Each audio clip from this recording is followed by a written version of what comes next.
on va avoir un petit résultat qui est connu et assez agréable à démontrer. C'est que je vais appeler dn de R, ou dn simplement, hein, l'ensemble des matrices de Mn de R qui sont diagonalisables. Voilà. Pareil, Tn de R avec la même chose, mais trigonalisable. Alors bien sûr, Mn de R est muni, bon, c'est un espace vectoriel de dimension finie sur R, il est muni de sa topologie normique. Toutes les normes sont équivalentes. Et on va avoir que dn de R, son adhérence, c'est Tn de R. Voilà. Ça que je propose de montrer. Alors, ça fait un petit développement à la grecque qui est sympathique, qu'on peut trouver dans le carnet de voyage en algébrie, là, placement de produit. Et on va démontrer l'inclusion comme ça. C'est-à-dire qu'on part d'une matrice, on va l'appeler T, bon, peut-être pas T tout de suite, A dans Tn de R.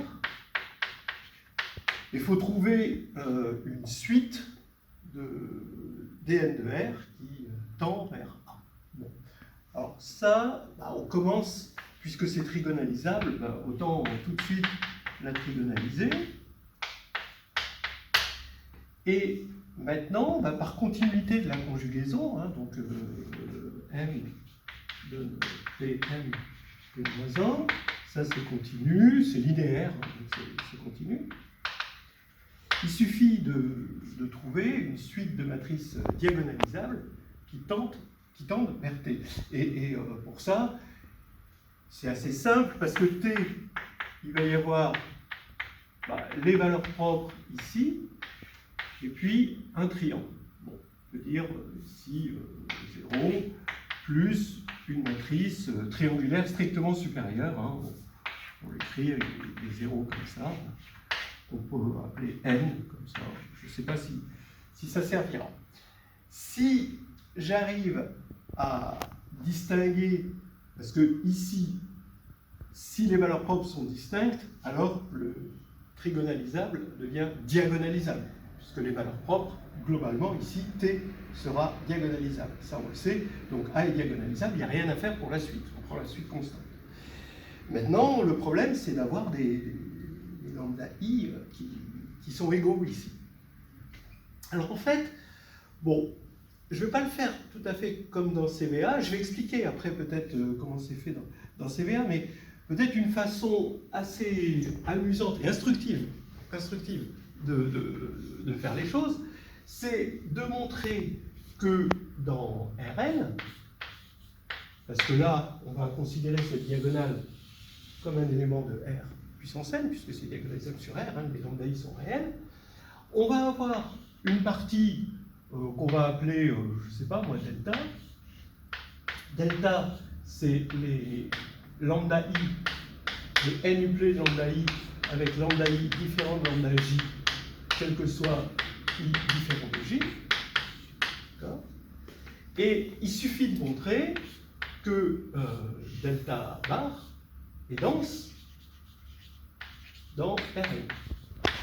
Si j'arrive à montrer ça, alors ça veut dire que je peux trouver ici une suite d'éléments qui sont 2 à 2 distincts ici, et donc qui vont donner, quand on ajoute n quand même, comme ce sera triangulaire supérieur avec des éléments 2 à 2 distincts sur la diagonale, ça va donner quelque chose de diagonalisable, et donc en conjuguant, on a encore quelque chose de diagonalisable, et par continuité, ça va tendre vers A. Bien, alors, comment montrer que delta bar est dense dans Rn? Alors, c'est un petit lemme que j'aimerais que tout le monde sache en master. C'est... on va tester. Qu'est-ce qui se passe? Si... on va dire lemme 1. Si P est un polynôme, donc on va le prendre par exemple dans R, peut-être le prendre dans C de x1, xn, est-ce que je prends dans R de xn, est-ce que j'ose ça? L'ensemble des éléments x1, xn, tels que p de x1, xn est différent de 0, c'est un dense. Alors, pour montrer ça, bah, on a... Si P est différent de 0. Si P est différent de 0. Oui, effectivement. Si P est différent de 0. Pour montrer ça, je dirais lemme 2. Je vais prendre des ensembles I1 jusqu'à IN infini. Et si P, en tant que fonction polynomiale, s'annule, donc l'infini de R, s'annule sur I1 3 IN, alors P est nul. Voilà. Alors ça, si j'arrive à montrer le lemme 2, je montre finalement que l'ensemble des zéros du polynôme non nul, il est maigre. Il est maigre parce que il ne peut pas contenir un ouvert, parce que s'il contenait un ouvert, il contiendrait un hypercube ouvert, et cet hypercube, il pourrait s'écrire comme ça avec des éléments infinis. Mais ça, bah, ça se démontre par récurrence sur n.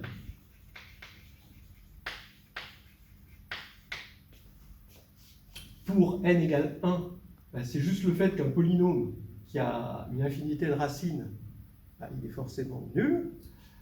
Et puis ensuite, pour n quelconque, pour l'hérédité, en quelque sorte, hein, hn-1 égale hn, on part de x1, xi dans i, on va prendre xj dans i indice j pour j de 1 à n-1. Et je vais avoir que p de x jusqu'à xj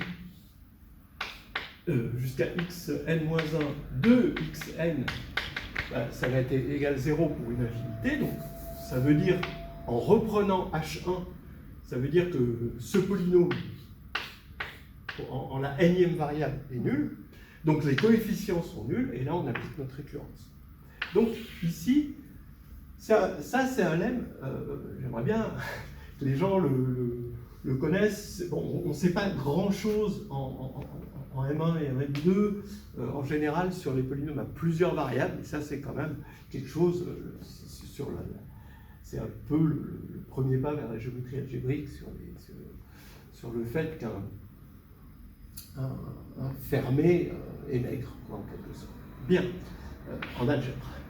Alors maintenant, bien sûr, donc ça va faire que ce delta, bah, c'est l'ensemble, si je prends P égale P de x1 jusqu'à xn égale bah, le produit des xi moins xj pour i strictement inférieur à j, on voit bien que delta, c'est P-1 de Rn moins 0.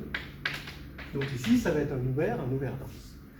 Donc effectivement, on a l'inclusion parce qu'on va avoir un ouvert dense ici qui va nous permettre de voir la chose. Alors pour les saint Thomas qui ne veulent pas croire, qui veulent voir la suite, alors là effectivement dans Carnet de voyage en algébrie, on l'a fait comme ça, hein. On a pris lambda 1, lambda n, et on prend un epsilon, lambda 2, on ajoute epsilon sur 2, ici epsilon sur n, avec epsilon égale le min des lambda i moins lambda j quand lambda i est différent de lambda j. Ici, il faut prendre comme ceci. Et on vérifie que ça marche. Sauf que ce min n'existe pas si on a une matrice scalaire, parce que là, on prend l'ensemble vide.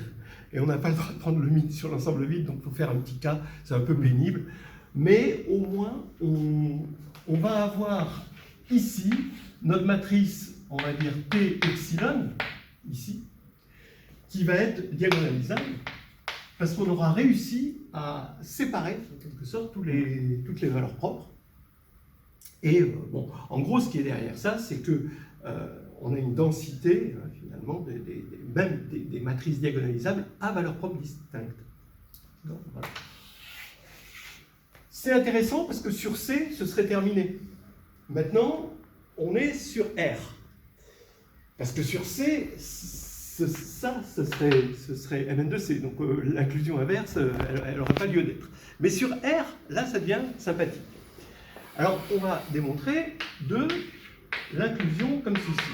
Et là, un petit critère que je trouve assez drôle. Au départ, on a l'impression que c'est un gadget et on se rend compte que c'est un petit peu plus profond que ça. C'est que P, on va prendre P de degré N dans R de X, unitaire de degré N. Et, en fait, P est scindé sur R si et seulement si im de Z, quel que soit Z, dans C, même si P, là on est dans C, im de Z en module puissance N est inférieur à module de P de Z. Alors pourquoi le si et seulement si? Donc preuve. D'abord, peut-être le truc le plus facile, s'il vérifie ça,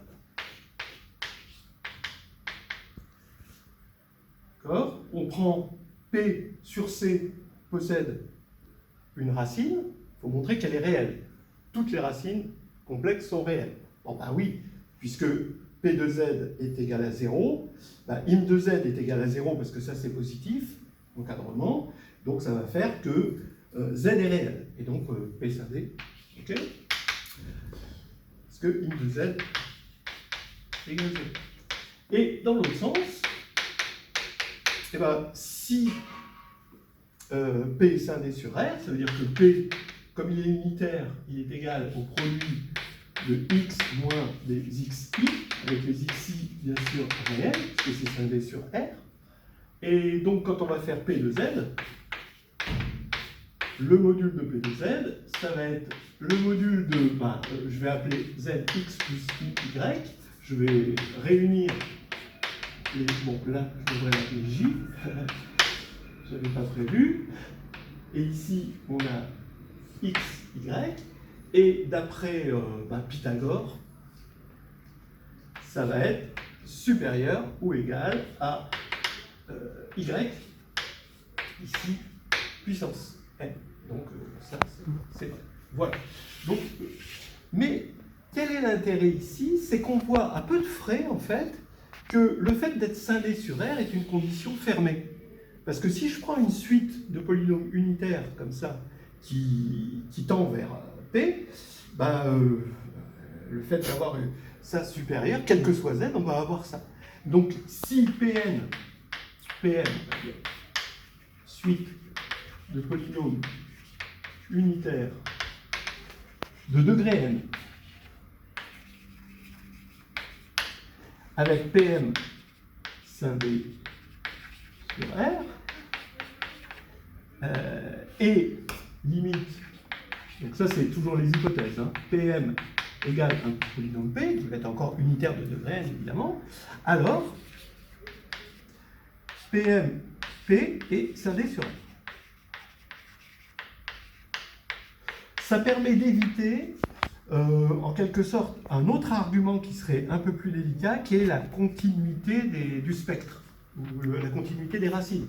C'est facile de partir des racines et d'obtenir le polynôme, ça c'est un produit de x moins lambda i, mais la réciproque, ça demande des espaces quotients par le groupe symétrique. Et quotienté par le groupe symétrique, on peut s'en sortir autrement, mais quand même, c'est pas évident de mettre une topologie là-dessus. Donc là, ça demande des notions un peu subtiles.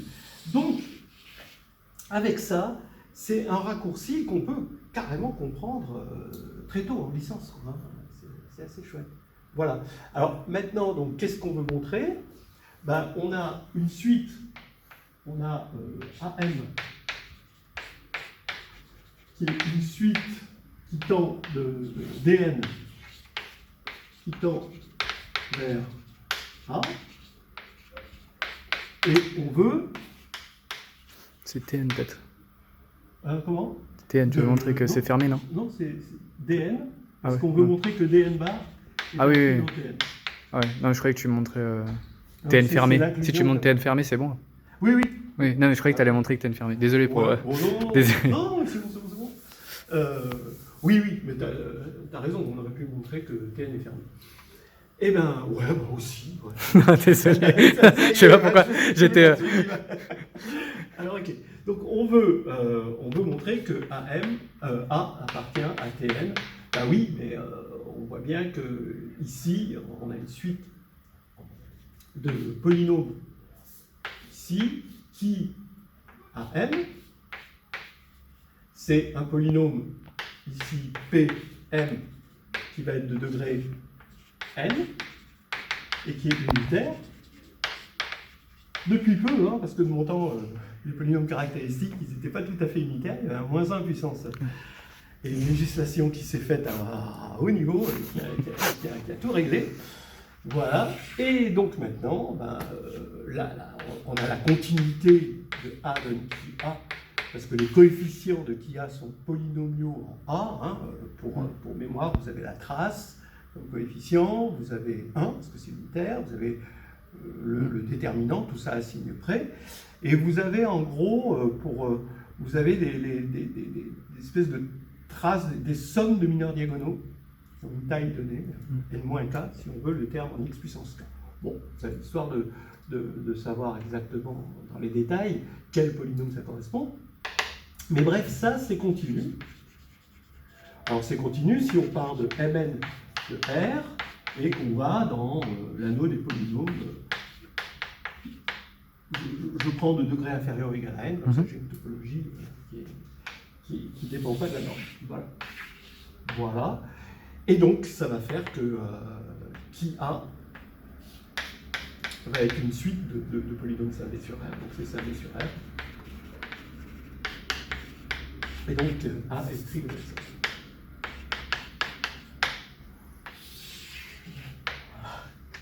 Allez le dire. C'est bon.